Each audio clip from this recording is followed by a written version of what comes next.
Everybody thinks that you're just doing MMA, or you're going to a gym to fight, and it's not even like that. There's so much more beyond MMA than just fighting.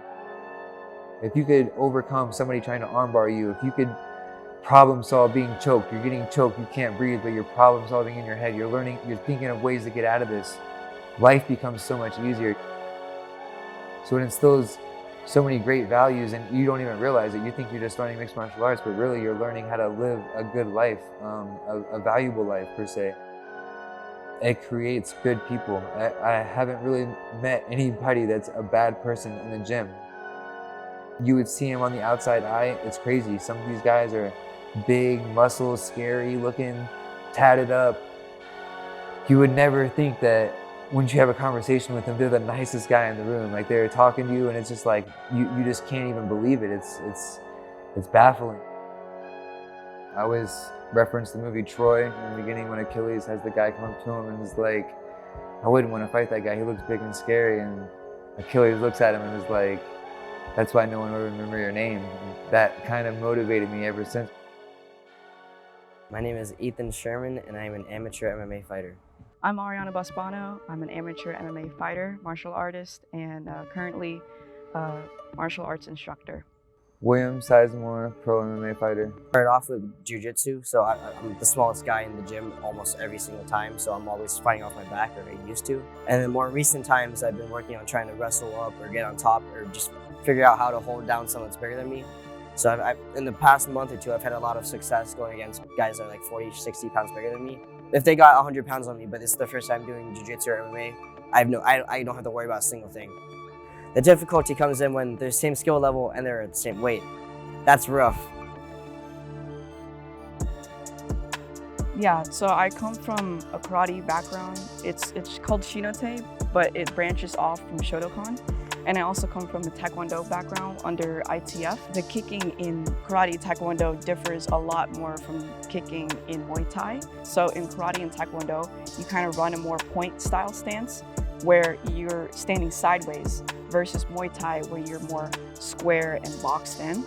During my fight, I threw myself a lot of kicks that had my foot land right in front of me. It kind of immediately stopped me at a sideways stance, which made me more vulnerable to even more leg kicks from my front leg.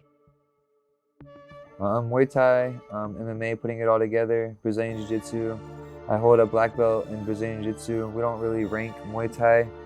I would say I'm a black belt. I prefer striking. I've always said though that I wasn't great anywhere, but I'm good everywhere. I was really good at putting MMA together. Felt like I was never individually outstanding in one area, but when you put it all together, I was able to have a lot of success, and I felt that was where I really shined. Me personally, training wasn't like stress at all. I loved training. I loved getting on the mat. I loved just throwing out punches and kicks and getting hit. My biggest stress actually came from my parents. They hated seeing me train. They hated hearing me talk about the fight. And even on the day of the fight, they didn't even want to be there. My dad didn't even want to watch me fight. Days before my fight, you know, they were begging me not to show up to the fight.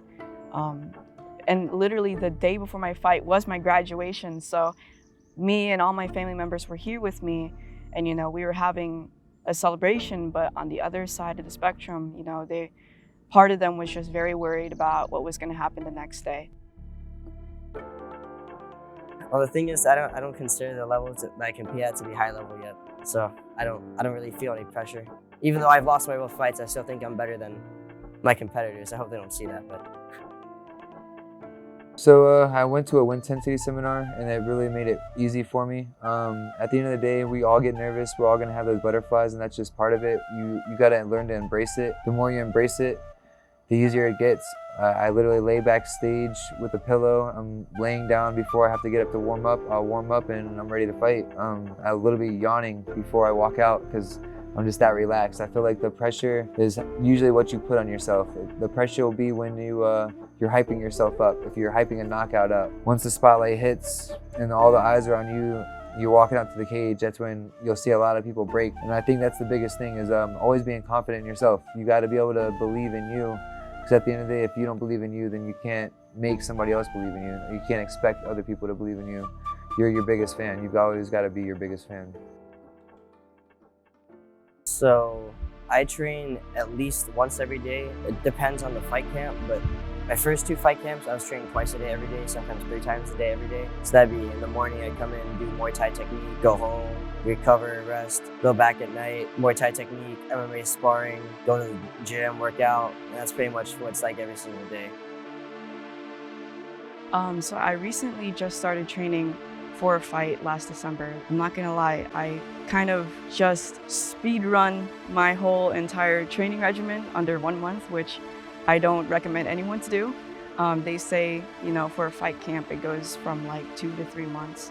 I started from November to all the way up to my fight date, which was December. That was right after my judo tournament. So my training regimen over that whole entire month was training Monday through Friday, mornings and evenings, and I would do cardio in between. So I would start running, hitting the bag, just anything to get my heart rate up.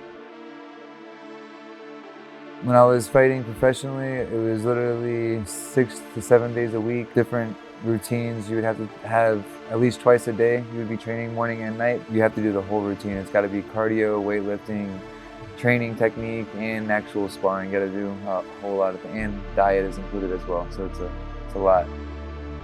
I actually recently started training MMA under American Top Team. Just about a couple months ago. I started last summer.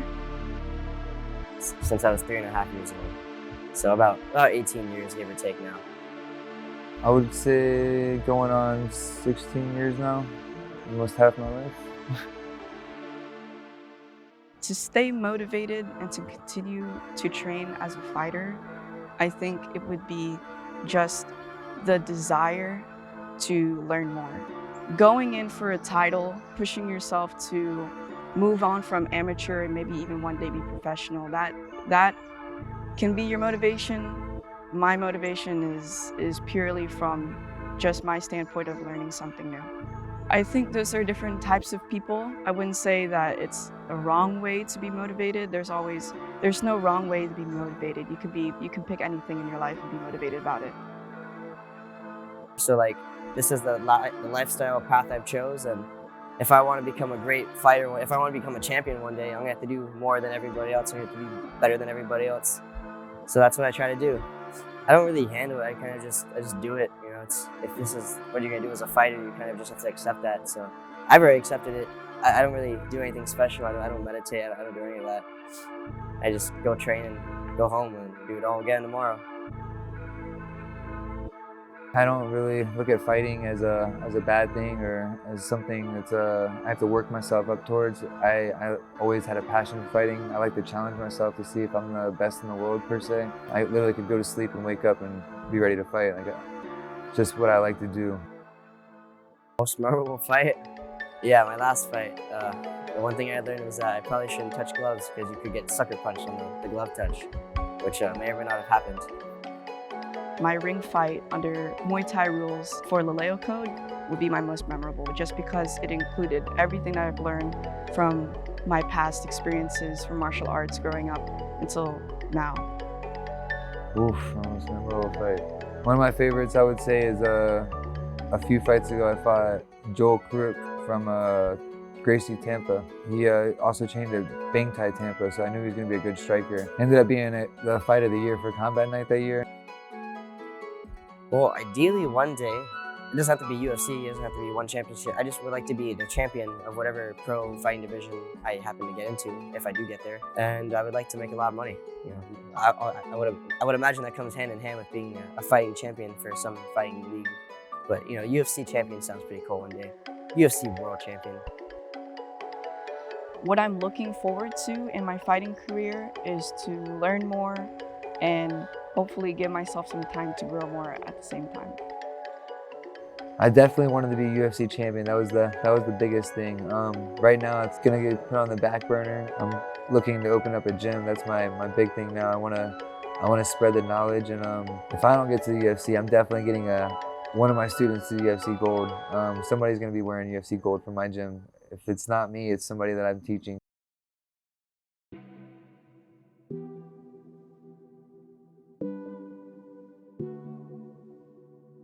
To me, what it means to be a woman in the sport is that I am pushing myself to not only improve my own journey in martial arts, but to help encourage other girls as well.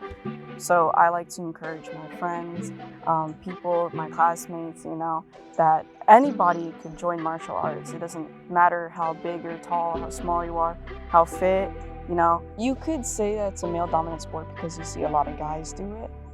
But in terms of who's really killing it in the industry right now, there's a lot of professional females out there who are doing so much work for the sport in general that, it could go both ways. There's a lot of guys in the field, but nowadays you see a lot of girl fighters really killing it out there, making a name for themselves.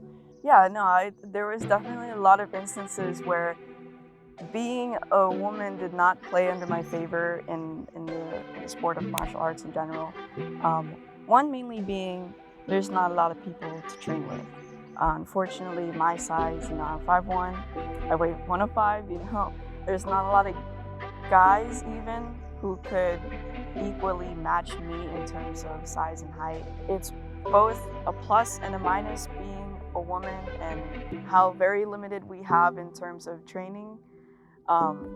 But it also forces you to train even harder. If I say something, I want to do it. I've always said I was going to be a UFC champion, so I wanted to push that, and I wanted to at least give it one more big run because I feel like I'm definitely capable of being there. If not a champion, I would be definitely in the top. I know I could be top 10 in the world, hands down.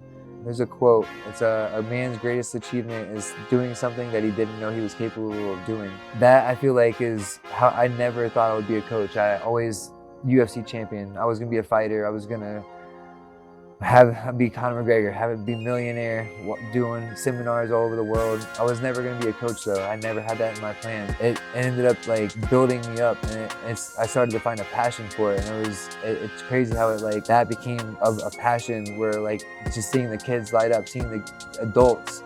I'm getting messages from adults telling me how I changed their life, and it's that stuff warms your heart up. You get these tingles in your heart, and it's that's when it was man, I feel like this is a life aspiring dream right here. This is something I could truly see myself doing. I feel like once you start establishing that bond with somebody, it's kind of like Avatar.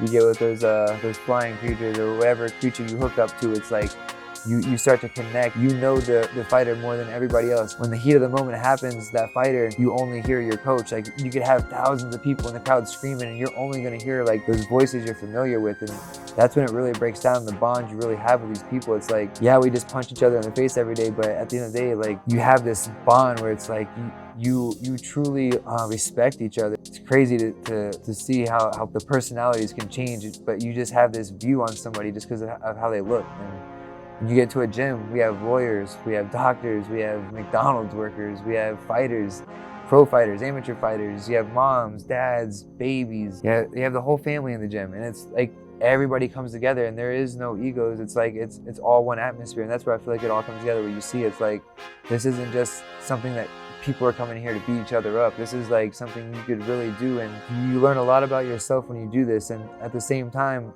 this guy that is your coach is learning all that about you. So whereas you're learning about yourself, he's learning about you.